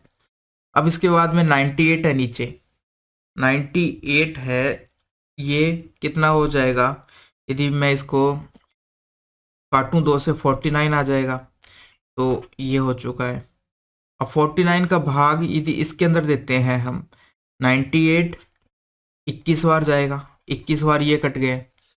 अब देखो आपके पास नीचे सब कुछ खत्म हो गया, ऊपर क्या बचा है? एक तो 21 बचा है, एक 8 बचा है, और एक 100 बचा है। तो 21 को यदि 8 से मल्टीप्लाई करते हैं, 8 से मल्टीप्लाई करते हो तो इतना आ जाता है, और पीछे 2 जीरो लगा दोगे, ये आपका मान आ चुका है। इस प्रकार से हमको करना है। ऑप्शन नंबर क्या हो गया? ऑप्शन नंबर 2 हो गए। सवाल नंबर 21 की बात करते हैं। इसका मान बताना है आपको। ये तो दे रखा है आपको 2 के बराबर, तो हमें बताना है कि अल्फा का मान क्या होगा। अब आप सबसे पहले क्या करोगे? इन दोनों ब्रैकेट को आपस में मल्टीप्लाई कर दो, तो एक को सबसे पहले इससे करोगे और इससे करोगे, दोनों से मल्टीप्लाई करना है। जब एक को एक से किया तो एक आया, जब बाकी से किया तो कितना आ जाएगा? 10 4 अल्फा, इतना आ जाएगा। अब आपके पास जो दूसरी संख्या है 10 अल्फा, इसको दोनों से मल्टीप्लाई करो, तो एक से करोगे तो 10 अल्फा ही आ जाएगा, और दूसरा क्या आएगा? 10 अल्फा 10 4 अल्फा, ये आ जाएगी आपके पास 4 वैल्यू, और ये किसके बराबर है? 2 के बराबर है। इतना हो चुका है। अब देखो इन दो संख्याओं को मैं अलग लिखता हूं। सबसे पहले लिख देता हूं 10 अल्फा, उसके बाद में लिख रहा हूं 10 4 अल्फा, इतना लिख दिया। फिर बची हुई संख्याओं को आप लिखोगे। फिर आप क्या करो, आपके पास क्या बचा? एक तो 1 बचा और एक 10 अल्फा बचा। मैं क्या करता हूं, इन दोनों को उधर ले जाता हूं, साथ के साथ उधर ले जाते हैं, तो 2 तो पहले से था, ये एक जाएगा तो -1 बन जाएगा, और ये भी आपका -10 अल्फा 10 4 अल्फा ये हो जाएगा। अब देखो ये तो ऐसा का ऐसा है, ठीक है, इसको तो एक बार लिख देते हैं 10 अल्फा 10 4 अल्फा। अब यदि मैं इसको घटाता हूं तो मेरा बचता है यहां पर 1, और माइनस में आपका 10 अल्फा 10 4 अल्फा इतना बचेगा। इसको मैं नीचे लेके आता हूं तो पूरा का पूरा क्या हो जाएगा आपका, हम कहेंगे कि एक तो टेन अल्फा है, फिर टेन फोर अल्फा है, और बटे में आ जाएगा 1 minus tan alpha ten four alpha बराबर, इधर क्या बचेगा, यदि पूरा इधर चला गया है तो यहाँ पर 1 बचेगा। ठीक है, तो ये आ जाएगा मान। अब आपको ये आप तभी कर सकते हो तब आपको पता है कि ये किसका फॉर्मूला है, tan alpha plus four alpha, यानी कि टेन ए प्लस बी का फॉर्मूला बनता है। तो ये आ जाएगा tan alpha plus four alpha हो जाएगा, इस प्रकार से फॉर्मूला होता है। बराबर किसके दे रखा है, 1 के बराबर है। तो आपको पता चल चुका है कि टेन का मान 1 कहाँ पर होता है, तो हम कहेंगे जब टेन 45 होता है वहां पर 1 होता है। तो यहां से हम कह सकते हैं कि अल्फा प्लस फोर अल्फा यानी कि 5 अल्फा की वैल्यू कितने के बराबर हो सकती है, 45 डिग्री के बराबर हो सकती है। और 45 डिग्री को क्योंकि ऑप्शन में मान पाई के रूप में दे रखा है तो हम 45 को क्या लिख सकते हैं, पाई बटे 2 पाई बटे 4 हो जाएगा। ये क्या कह सकते हैं, पाई बटे 4 की वैल्यू होती है। तो अल्फा की वैल्यू यहां से कितनी हो जाएगी, हम कहेंगे 5 को और ले जाओ उधर, तो पाई बटे 20 मान आ जाएगा आपका, ये मान आ जाएगा आपका। इस प्रकार से करना पड़ेगा। ऑप्शन नंबर कौन सा हो चुका है आपका, ऑप्शन नंबर 1 हो चुका है, ये हो चुका है हमारा। आगे बात करते हैं, सवाल नंबर 29 की बात करते हैं। 4 सेंटीमीटर आंतरिक त्रिज्या वाले एक बेलनाकार बर्तन में कुछ ऊंचाई तक पानी भरा है। 3 सेंटीमीटर त्रिज्या के एक ठोस गोले को इस पानी में डुबोया गया, तो बर्तन में जल स्तर में होने वाली वृद्धि बतानी है आपको। देखो एक बेलनाकार बर्तन है इस प्रकार से, कुछ मात्रा में इसमें पानी है अभी, ठीक है, इस प्रकार से पानी है इसके अंदर अभी। अब क्या करते हैं कि एक गोला है हमारे पास, उसको हम यदि इसके अंदर डुबोते हैं, यदि मैं इसके अंदर डुबोता हूं तो क्या होगा, कुछ ऊंचाई तक पानी बढ़ जाएगा। डुबोया हमने जितना, उतना ऊंचाई तक पानी बढ़ जाएगा। थोड़ा सा और अच्छे से बना ले,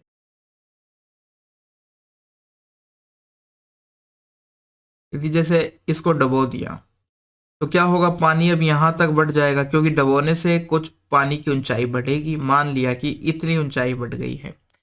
तो अब देखो हम क्या कर सकते हैं, यदि इस गोले का जितना ऊंचाई में पानी उठा है वो किसके बराबर होगा, जो ये गोला है, ठीक है, उसको आयतन के बराबर होगा। यानी गोले का आयतन और जो पानी ऊपर उठा है उन दोनों का आयतन बराबर होगा, उसी की वजह से उठा है तो हम कहेंगे उन दोनों का आयतन बराबर होगा। तो अब देखो क्या करेंगे, हम गोले का आयतन निकाल देंगे, वो इस बेलन के आयतन के बराबर कर देंगे। अब आप सबसे पहले दोनों के फॉर्मूले लिख लो। इधर लिख देते हैं हम बेलन का formula pi r square h, इधर लिख देते हैं 4/3 पाई, इसको मैं कैपिटल आर से दर्शा देता हूँ जिनसे दोनों अलग अलग दिखाई दे, पाई आर क्यूब। अब देखो 4 सेंटीमीटर आंतरिक त्रिज्या वाला एक बेलनाकार बर्तन में कुछ ऊंचाई तक पानी भरा है। तो यहाँ पर हमारे को रेडियस दे रखी है 4, तो हम कर देंगे इसको 16 इंटू एच, पाई 16h हो गया ये तो।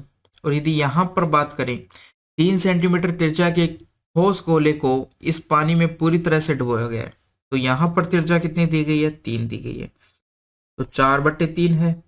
फिर पाई को पाई रहने दो, ये आपका 3 का क्यूब करेंगे तो कितना हो जाएगा, 27 हो जाएगा। ये हो चुका है। अब इन दोनों को आपको बराबर करना है और यहाँ से h का मान निकाल दो, बस इतना सा काम करना है। तो दोनों को सबसे पहले बराबर करते हैं।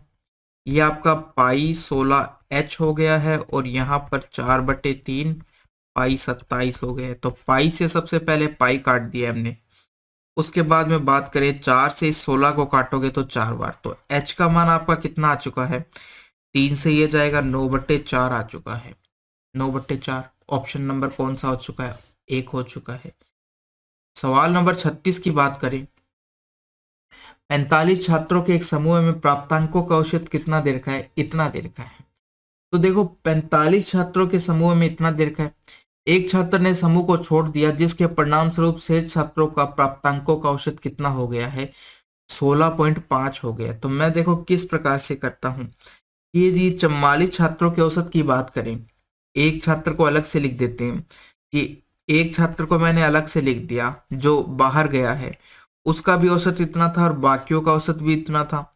ठीक है, तो हमने इस प्रकार से लिख सकते हैं कि 45 का औसत 6.2 है, तो हमने एक का औसत अलग लिख दिया, 44 का अलग लिख दिया। अब ये तो चला गया बाहर, बाकी जो 44 बचे थे उनका औसत कितना हो चुका है, 16.5 हो जाएगा, ये कहा गया है। ठीक है, इतना हमने कर दिया। लेकिन एक अन्य छात्र के समूह में शामिल होने से परिणाम स्वरूप समूह के प्राप्तांकों के औसत में कुछ गिरावट आई और यह घटकर 16.4 हो गया है। अब एक लड़का फिर से नया आया है, जिससे क्या हुआ कि वापस से 45 हो गए, तो इन 44 का 16.4 हो गया है। और जो 45वां था यानी कि उसको भी एक था, नया आया है जो, उसका कितना हो गया 16.4, क्योंकि इनका भी सबका औसत हमने कह दिया कि 16.4 हो गया है, एक को अलग से लिख दिया है। 45 लोग फिर से हो गए। समूह को छोड़कर जाने वाले छात्र और समूह में शामिल होने वाले छात्र का औसत ज्ञात कीजिए। यानी कि जो छात्र गया है और जो आया है उन दोनों का औसत हमें बताना है। तो सबसे पहले उन दोनों का मान हमें निकालना पड़ेगा। तो देखो यहाँ 44 की यदि बात करते हैं, कितना औसत बढ़ा है, हम कहेंगे कि 0.3 बढ़ चुका है। अब ये 0.3 एक में बढ़ा है, तो 44 के अंदर कितना बढ़ गया है, तो 44 से मल्टीप्लाई कर दोगे आप, ये आ जाएगा 13.2 बढ़ा है। यदि 44 की बात करें तो कितना बढ़ा है, 13.2 बढ़ा है कुल टोटल। ये क्यों बढ़ा है, क्योंकि ये जो है, जो पहला वाला है, ये थोड़ा कम लेके गया है 16.2 से, तो आप घटा दो इसमें से। यदि आप इसमें से घटाते हो तो 0.3, यानी कि जो छोड़ के गया है, उसके प्राप्तांक कितने हैं, 3 आएगा। उसके प्राप्तांक कितने थे, 3 थे। तो ये कुल टोटल कितना बढ़ा है, 13.2 बढ़ा था। और ये किस वजह से बढ़ा, कि वो एक जो छोड़ के चला गया, यानी कि वो 16.2 से कम था, इसीलिए इनको ज्यादा मिल गया है। अब देखो आगे बात करते हैं इसी प्रकार से। यहां पर यदि देखा जाए तो कितने की कमी आई है, हम कहेंगे 0.1 की कमी आई है।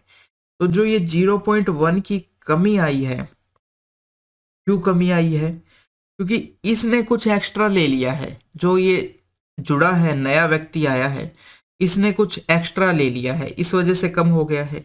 तो एक में तो 0.1 है, टोटल कितने की कमी हुई है, तो हम 44 से मल्टीप्लाई कर देंगे। 44 से मल्टीप्लाई करोगे तो 4.4, यानी 4.4 की कमी आई है। यानी कि उसके एक्चुअल में कितना था वो, इसमें से घटाओगे 0 हो जाएगा और यहाँ पर 12 हो जाएगा। यानी ये एक्चुअल में 12 था, इसका एक्चुअल में प्राप्तांक 3 थे। ठीक है, तो दोनों को आप जोड़ दो, दोनों के हमारे पास प्राप्तांक आ चुके हैं, एक का 3 है, एक का 12 है। औसत के लिए 2 से डिवाइड कर दो, तो ये आपका हो गया है 15/2, या हम कहेंगे 7.5 हो चुका है। ऑप्शन नंबर कौन सा हो चुका है, ऑप्शन नंबर 2 हो चुका है। सवाल नंबर 39 की बात करते हैं। वह सबसे छोटी धन पूर्णांक संख्या ज्ञात कीजिए जिसका वर्ग उस पूर्णांक के 5 गुने से -6 अधिक हो। अब देखो सबसे छोटी धन पूर्णांक संख्या जिसका वर्ग, मान लिया कि धन पूर्णांक x है, इसका वर्ग, जिसका वर्ग उस पूर्णांक के 5 गुने से, उसके पूर्णांक, जो पूर्णांक था उसके 5 गुने से कितना अधिक है, -6 अधिक है। तो -6 अधिक है, यह हमारी इक्वेशन बन चुकी है। अब इसको आपको सरल करना है। तो एक्स स्क्वायर है यहाँ पर, मैं क्या करता हूँ, एक्स स्क्वायर को इधर रखोगे, 5x को इधर ले जाओगे और उसके बाद में -6 को भी इधर ले जाओगे, इधर 0 बच जाएगा। ये आपकी एक द्विघात इक्वेशन बन चुकी है। तो यहाँ पर x के 2 मान निकलेंगे। इक्वेशन को यदि सरल करते हो आप, 6 के ऐसे टुकड़े करने हैं जिनको जोड़ने पे तो 5 आना चाहिए और मल्टीप्लाई करने पर 6 आना चाहिए। ठीक है, इस प्रकार से ये 6 था, उधर जाके प्लस का बन जाएगा, जोड़ने पर 5 आना चाहिए और मल्टीप्लाई करने पर 6 आना चाहिए, इस प्रकार से। तो टुकड़े क्या हो जाएंगे, 3 हो जाएगा और 2 हो जाएंगे। तो x square 3x minus 2x plus 6 बराबर 0। अब पहले में x कॉमन लेते हो तो इधर इतना बचता है, यहाँ पर -2 कॉमन लेते हो तो x माइनस 3 बच जाता है बराबर 0। तो एक हो गया x माइनस 3, एक हो गया x माइनस 2 बराबर 0। अब या तो x माइनस 2 बराबर 0 के होगा, तो यदि ऐसा करते हैं तो x का मान कितना आ जाता है 2, या फिर x माइनस 3 बराबर 0 के होगा और ऐसा करते हैं तो x का मान कितना आ जाता है 3। तो अब हमसे पूछा गया है वह सबसे छोटा धन पूर्णांक, तो दोनों में छोटा कौन सा है, 2 है, इसलिए ऑप्शन नंबर 2 ऑप्शन नंबर 1 हो जाएगा। सवाल नंबर 43 की बात करो। दो व्यक्ति 3 किलोमीटर प्रति घंटा और 3.75 किलोमीटर प्रति घंटे की चाल से एक निश्चित स्थान की ओर चलना शुरू करते हैं। बाद में पहुंचने वाले व्यक्ति, यानी जो बाद में पहुंच रहा है, पहले पहुंचने वाले व्यक्ति से आधे घंटे बाद पहुंचता है, तो उनके द्वारा तय की जाने वाली दूरी ज्ञात कीजिए। अब देखो दोनों ने समान दूरी तय की है, सबसे पहली चीज तो ये उसी को बताना है कि उन्होंने कितनी दूरी तय की है। अब दोनों को टाइम लग रहा है, टाइम का अंतर दे रखा है कि एक को आधा घंटा ज्यादा लग रहा है, एक को आधा घंटा कम है। अब यदि दूरी समान है तो जो चाल का अनुपात हमें दे रखा है, समय का अनुपात उसका उल्टा हो जाएगा। चाल का अनुपात एक का 3 दे रखा है और दूसरे का 3.75 दे रखा है। तो हम कह सकते हैं यदि पॉइंट यहां से हटाते हैं तो यहाँ 2 जीरो लग जाएगी। और अब इन दोनों को यदि सरल करते हैं, 25 से कितनी बार जाएगा, 25 से कम 25 और 25 दूनी, यहां पर आप बात करते हो तो 25 से कम 25 और 25 पांचे 12 15 और ये हो जाएगा 4 5 हो जाएगा। ये अनुपात आ चुका है। तो समय की बात करें तो उल्टा हो जाएगा, अनुपात 5 4 का हो जाएगा समय का। अब आपके पास समय का अनुपात आ रहा है कि पहले वाले को 5 लग रहा है, दूसरे वाले को 4 लग रहा है, तो कितने का अंतर दिखाई दे रहा है, 1 अनुपात का अंतर दिखाई दे रहा है। और एक्चुअल में वो कह रहा है कि आधा घंटा अधिक लगता है। तो देखो 1 की वैल्यू कितने के बराबर आ चुकी है, आधे के बराबर आ चुकी है। अब आप यहां से समय निकाल सकते हो, यानी कि 5 की वैल्यू कितनी हो जाएगी, हम कह देंगे इसका आधा 2.5 होता है और 4 का आधा कितना हो जाएगा, 2 हो जाएगा। ये हो चुका है इनको लगने वाला समय। तो आप यहां से दूरी आसानी से निकाल सकते हो किसी से भी। चाल कितनी थी पहले वाले की, 3 किलोमीटर प्रति घंटा एक्चुअल में, और इसकी 3.75 किलोमीटर प्रति घंटा एक्चुअल में। तो देखो 3 थी चाल और समय कितना लग रहा है, आधा घंटा, यानी 2.5 यदि पहले की बात करते हैं 2.5, इन दोनों को मल्टीप्लाई करते हो तो 7.5 किलोमीटर आ जाता है। ये हमारी दूरी आ चुकी है। ऑप्शन नंबर कौन सा हो जाएगा, ऑप्शन नंबर 2 हो जाएगा। सवाल नंबर 47 की बात करते हैं। एक समीकरण दे रखी है, एक तो ये दे रखी है और दूसरी ये दे रखी है, और कहा गया है कि इनके अनंत हल है। तो निम्न में से कौन सा मान सत्य है ये बताना है आपको। देखो अब इनमें से चारों में से वैसे तो कोई भी मान सही नहीं है, रेलवे ने इस सवाल को इग्नोर कर दिया था। तो देखो मगर ये सवाल कैसे होगा, कॉन्सेप्ट तो हमें आना चाहिए। अनंत हल की बात की है। अनंत हल का मतलब क्या है कि जब एक रेखा दूसरी रेखा को काटती है तो हम कहते हैं कि ये जहां पर काटा है वो एक हल हो गया है।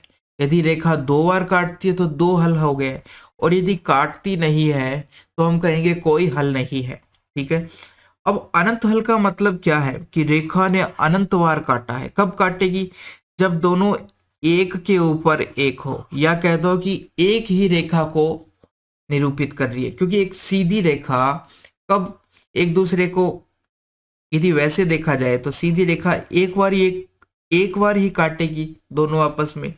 लेकिन अनंत बार का मतलब क्या है, एक बार से अधिक कब काटेगी, जब एक रेखा दूसरी रेखा के ऊपर हो, सेम टू सेम हो, यानी एक ही रेखा को निरूपित करे तो वो एक से अधिक बार काटेगी, या हम कह देंगे अनंत बार तक काटेगी। ठीक है। तो अनंतवार काटने का मतलब क्या है कि वो दोनों एक ही रेखा को निरूपित कर रहे हैं। तो ऐसे में कंडीशन क्या होती है कि जैसे यदि ए एक्स बी वाई प्लस सी है, दूसरी इसको ए वन इस प्रकार से कर दिया, a two x plus b two y plus c two है दूसरी ये, तो क्या हो जाएगा, ये वन बी वन है वाई इस प्रकार से। तो क्या हो जाती है कंडीशन कि ए वन बटे ए टू बराबर होगा बी वन बटे बी टू बराबर सी वन बटे सी टू। ये अनुपात बराबर होंगे तीनों के तीनों जब इनके अनंत हल हो, क्योंकि ये एक ही रेखा को निरूपित कर रही है तो इनका अनुपात भी एक जैसा होना चाहिए। तो अब हम यही दोनों के अंदर करेंगे। तो पहली इक्वेशन में यदि आप देखते हो, ये आपका हो गया ए वन, ये बी वन हो गया, ये आपका सी वन हो गया, ये ए टू हो गया, ये बी टू हो गया और ये आपका सी टू हो गया। अब देखो ए वन बटे ए टू करते हो, यहां पर 3 आता है, नीचे आ जाएगा आपका 2a, बाद में आपका -2 बटे कितना आ जाएगा, a माइनस बी हो जाएगा, और उसके बाद में 8 बटे कितना हो जाएगा, 48 हो जाएगा। ये हो चुकी है हमारी इक्वेशन। अब यदि मैं पहले दो मानों को लेता हूं, ठीक है, पहली दो इक्वेशन को लेता हूं, तो कितना आता है देखते हैं, इसको और इसको ले लेते हैं। तो क्या आएगा, यहां से एक 3a हो जाएगा, एक 3b हो जाएगा, और ये आपका -4a हो जाएगा। अब मैं 4a को यदि इधर लेके आता हूं तो क्या होगा, आपका प्लस का हो जाएगा। तो हम कहेंगे 7a माइनस 3b बराबर 0। एक इक्वेशन तो हमारी ये आ चुकी है, ये कहीं भी ऑप्शन के अंदर नहीं आ रही है, तो हम कह सकते हैं इनमें से कोई भी ऑप्शन नहीं है। दूसरा हम एक और चेक कर सकते हैं कि जो लास्ट वाले दो इक्वेशन, दो वैल्यूज है, उनसे भी ए और बी का मान आ सकता है, इक्वेशन ए और बी में आ सकती है, तो उनको भी करके देख लेते हैं। यदि मैं लास्ट वाले दोनों को लेता हूं तो क्या आ जाएगा मेरा, एक तो 96 आ जाएगा, उसके बाद में माइनस का 96 आ गया, और एक आएगा आपका 8a माइनस 8b, ये आ जाएगा। थोड़ा सा सरल और करते हैं, 8 से यदि आप काटते हो तो ये आपका जाएगा 12 बार, और इधर a माइनस बी हो जाएगा। तो दूसरी हमारी इक्वेशन ये बन जाती है, यदि थोड़ा सा और सरल किया जाए, कि b माइनस ए बराबर 12। तो इनमें से देख लो कौन सी इक्वेशन है आपके पास, दोनों में से कोई इक्वेशन नहीं है, इसलिए इस सवाल को इग्नोर कर दिया गया है कि इसमें से कोई भी ऑप्शन सही नहीं है। या तो ये हो सकता है या ये हो सकता है, ये दो ऑप्शन हो सकते हैं, लेकिन यहाँ पर कोई भी ऑप्शन सही नहीं है। आगे बढ़ते हैं, सवाल नंबर 53 की बात करते हैं। क्रमशः 4 सेंटीमीटर और 8 सेंटीमीटर आंतरिक और बाहरी व्यास वाले एक खोखले गोले को पिघलाकर एक शंकु बनाया जाता है। एक गोला है, मान लो कि गेंद है, जैसे गेंद को काटते हैं तो अंदर से खोखली है, ठीक है, तो उसका व्यास आपको दे रखी है, अंदर का व्यास दे रखा है 2 हो जाएगी रेडियस, इसी प्रकार से बाहर की रेडियस 4 सेंटीमीटर हो जाएगी। अब इसको पिघलाकर एक शंकु बनाया जाता है जिसका आधार का व्यास आपको दे रखा है 8। तो व्यास आधार है, तो यहाँ पर भी हम रेडियस की बात करें तो 4 सेंटीमीटर हो जाएगी, शंकु की ऊंचाई बतानी है। अब पिघलाकर बनाया गया है, इसका मतलब आयतन बराबर होंगे। सबसे पहले खोखले गोले का आयतन जब निकालते हैं तो 4/3 पाई, बाहर की त्रिज्या को कैपिटल आर से दिखा दिया है, अंदर वाली त्रिज्या को स्मॉल आर से दिखा दिया हमने। ये किसके बराबर होगा, शंकु का क्षेत्रफल क्या होता है, 1/3 पाई, फिर होता है रेडियस आर। अब क्या रेडियस को किससे शो करें, हम R1 कर देते हैं, R1 का स्क्वायर इंटू एच, इस प्रकार से कर देते हैं। अब देखो 4/3 पाई का मान, यानी आर का मान कितना है, बड़े वाले आर का मान बात करें 4 है, 4 का स्क्वायर करोगे तो 64 आ जाएगा, 2 का स्क्वायर करोगे तो 8 आ जाएगा, 1/3 इंटू पाई, और यहाँ पर आ जाएगा 4 का स्क्वायर 16 आ जाएगा, इंटू एच हो जाएगा। 64 में से यदि आप 8 घटाते हो तो मान आपका कितना आता है? 8 घटाने पर ये आपका 56 आ जाएगा। बाकी आप 3 को 3 से काट सकते हो, पाई को यहाँ पर पाई से काट सकते हो। तो ये 56 इंटू 4 आपका यहाँ पर बचा है। और इस साइड आपके पास क्या बचा? 16 इंटू एच बच गया है। तो एच की बात करें तो कितना हो जाएगा? 4 इंटू 56/16 हो जाएगा। तो यहां से काटोगे तो 4 आ जाएगा, और 4 को भाग दिया तो 4 एकम 4, 4 चौक 16, यानी 14 सेंटीमीटर ऊंचाई हमारे पास आ चुकी है। ऑप्शन नंबर आपका 2 होगा। सवाल नंबर 60 की बात करें। एक बिंदु P एक वर्त के केंद्र से 13 सेंटीमीटर की दूरी पर स्थित है। बिंदु P से वर्त पर खींची गई स्पर्श रेखा की लंबाई 12 सेंटीमीटर है, तो वर्त की त्रिज्या बताइए।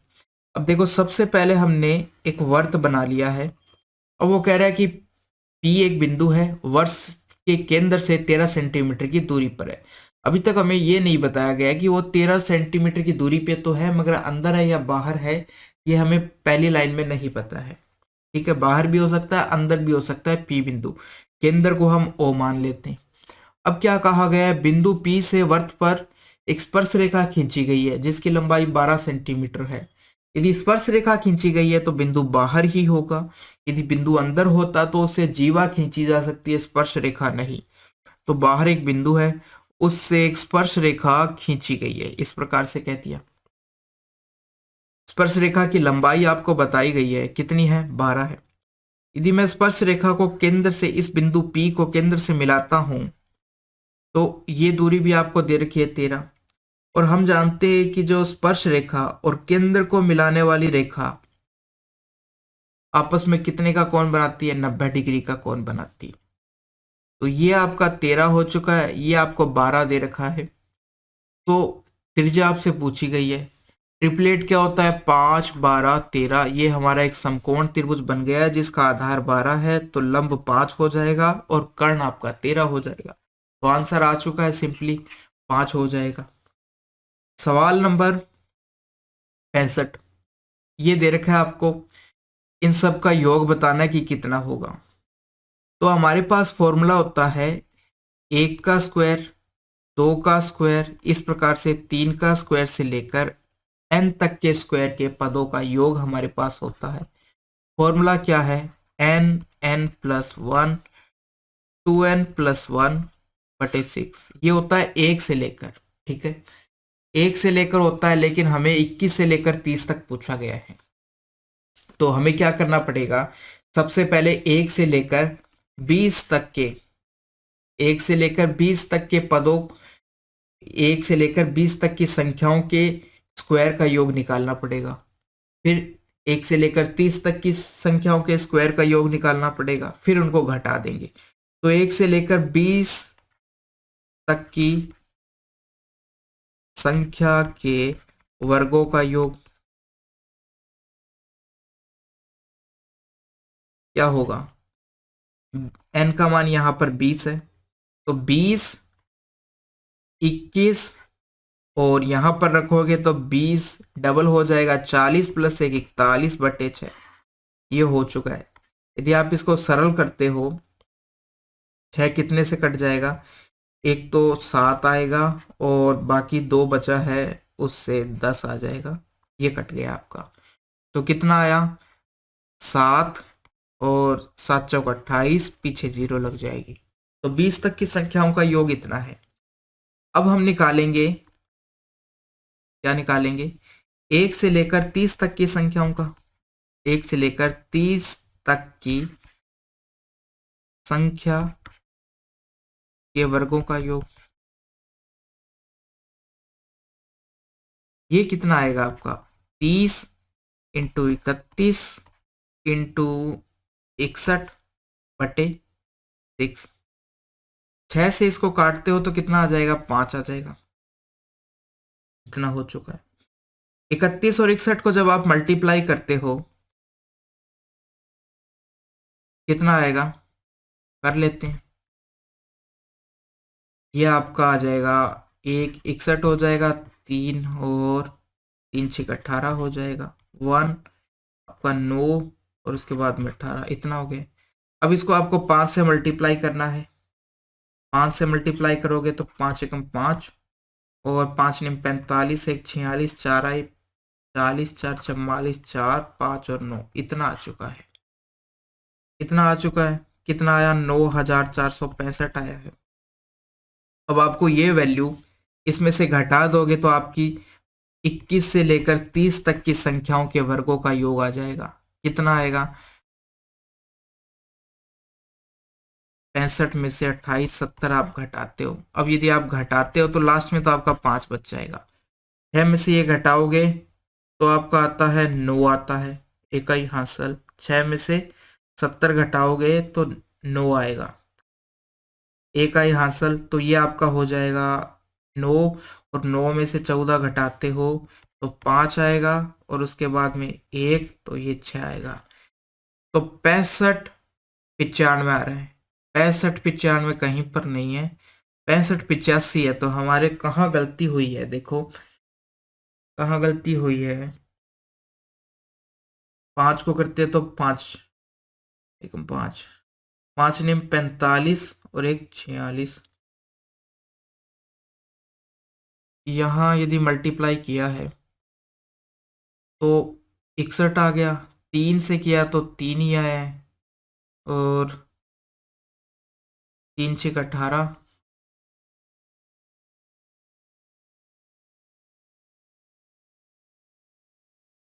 3 3 एकम 3, 3 6 18 आ गया है। उसके बाद में 1 हो गया, 9 हो गया, और ये आपका 18 हो गया है। तो इनको मल्टीप्लाई करोगे 5 से, 5 एकम 5, 5, ये 5 एकम 5, और यहाँ पर आपका 5 ही आएगा, 6 नहीं आएगा। ठीक है, इतना हो जाएगा। 45 4 आई हासिल, 40 4 44, इतना हो जाएगा। तो यहाँ पर आपका जो है 5 आएगा।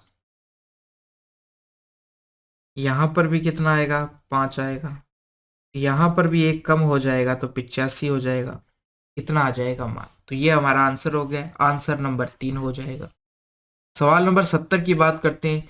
रफीक और प्रीतम ने दो संख्याएं, दो समान धनराशियां कम से 15% और 10% वार्षिक चक्रवृद्धि ब्याज की दर पर 2 वर्ष के लिए निवेश की है। किस पर चक्रवृद्धि ब्याज पर निवेश की है? दो समान राशियां, एक 15% पर, एक 10% पर।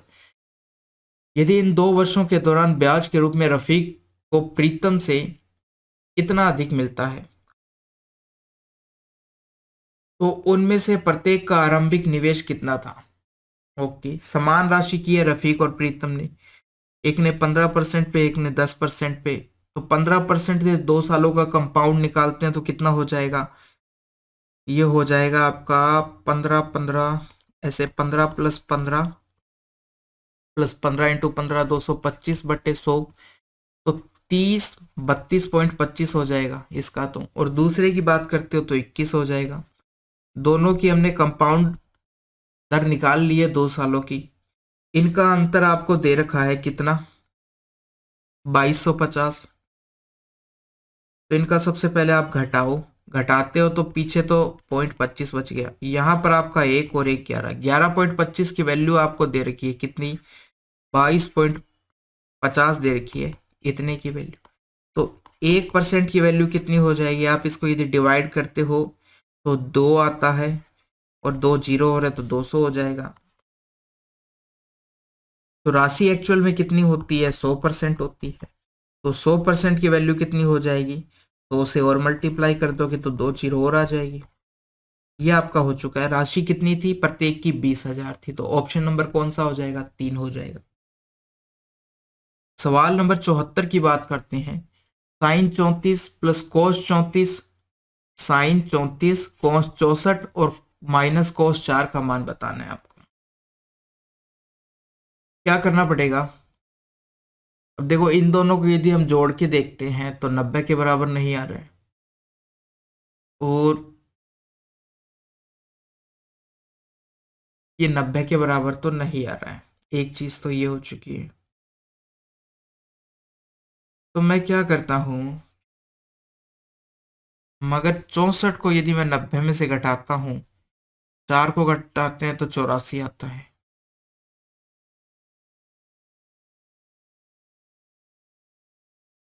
34 और इन दोनों की यदि बात करते हैं, देखो हम क्या करें, लास्ट दो वाले साइन 34 को तो आप एक बार ऐसा कैसा रहने दो। ये जो दो दिख रहे हैं आपको, इनके अंदर आप कोस वाला फॉर्मूला लगा दो। ये कोस ए हो गया, ये कोस बी हो गया। तो क्या हो जाएगा, ये हम कहेंगे 2 माइनस, यहाँ पर माइनस है तो हम कह देंगे 2 साइन, साथ में माइनस आता है, माइनस देखो क्या फॉर्मूला होता है, cos a minus cos b. इसका फॉर्मूला होता है -2 sine a plus b by 2 और sine a minus b by 2, ये फॉर्मूला होता है। तो दोनों का योग करोगे तो कितना हो जाएगा, ये 68 हो जाता है बटे 2। फिर साइन दोनों को घटाओगे तो 60 हो जाता है बटे 2, ये मान होता है। तो यहां से यदि आप देखते हो, ये 2 आ गया, साइन 34 हो गया ये, उसके बाद में साइन 30 हो जाएगा, इतना हो चुका है। अब साइन 30 का मान आप जानते हो कि 1/2 होता है, तो यहां से हम कह देंगे कि ये 2 दे रखा है, ये साइन 34 दे रखा है, इसका मान 1/2 हो गया, तो 2 से 2 कट जाएगा आपका। अब 2 से 2 कट गया तो हमारे पास क्या बचा, साइन 34 माइनस साइन 34 बचा है। यदि इनको आपस में घटाओगे तो कितना मान आ जाएगा, 0 आ जाएगा। कौन सा हो गया, ऑप्शन नंबर 2 हो गया। सवाल नंबर 82 की बात करें, ये कुछ संख्याएं हैं A1 A2 A3, ये आपको दिया गया है कि रियल नंबर है। इस प्रकार से यदि साइन मिलता है तो ये कहा गया है कि जो बाद में जैसे ये साइन दे रखा है, तो ये सारी की संख्याएं किसके अंदर आती है, आर के अंदर आती है। आर का मतलब रियल नंबर। रियल नंबर आप ऐसे मान लो कि जो भी संख्या है वो सारी रियल नंबर है, इमेजिनरी नंबर को छोड़कर। इमेजिनरी नंबर का मतलब जिसके अंदर आयोटा आता है और उसकी बात हम कम ही करते हैं, यानी कि आप जो भी संख्या नॉर्मली सोचते हो वो रियल नंबर है, ठीक है। तो आप कोई भी संख्या ले सकते हो। अब हमें ऐसा भी नहीं कहा गया है कि यहाँ पर कि सबका मान अलग अलग है। तो मैं सबसे पहले यहाँ पर 0 रख लेता हूँ कि मान लेता हूँ कि A1 A2 A3 सब बराबर बराबर है और सब 0 के बराबर है। यदि A1 A2 A3 सबको मैं यदि 0 मानता हूं तो मेरा ये भी 0 हो जाएगा, ये भी 0 हो जाएगा, ये भी 0 हो जाएगा। मेरे पास क्या बचेगा, x² plus x² plus x², इस प्रकार से n बार बचेगा, ठीक है। तो मैं कह दूंगा मेरे पास कुल बचेगी nx², सबको जोड़ेंगे x² बचेगा बराबर 0 है। यहां से देखो x² का मान कितना आता है, हमारे पास 0 आ जाता है, तो x का मान भी 0 आ जाता है। अब हम जब ऑप्शन चेक करते हैं, यहां पर मैं सबका मान यदि 0 रखता हूं तो ये 0 हो जाएगा, यहां रखता हूं तो दूसरा ऑप्शन भी मेरा 0 हो जाएगा, तीसरा ऑप्शन भी मेरा क्या है 0 हो जाएगा और चौथा भी मेरा 0 हो जाएगा। तो चारों ऑप्शन हमारे 0 हो रहे हैं, इसलिए हम और कुछ वैल्यू रखनी पड़ेगी क्योंकि चारों से मान समान आ रहा है। अब क्यू आर मैं मान लेता हूं सबको 1 1 मान लेता हूं, यानी A1 A2 A3 A4 बराबर मैंने, यानी कि n तक था ना जो भी, सबको 1 के बराबर मान लिया। 1 यदि मान लिया है तो सारे के सारे बराबर हो जाएंगे x माइनस 1 का होल स्क्वायर। कितनी संख्याएं, n संख्याएं, n इस प्रकार से स्क्वायर है, बराबर है 0 के। n तो उधर जाके 0 हो जाएगा, हमारे पास बचेगा x माइनस 1 का होल स्क्वायर बराबर 0, तो x माइनस 1 बराबर 0।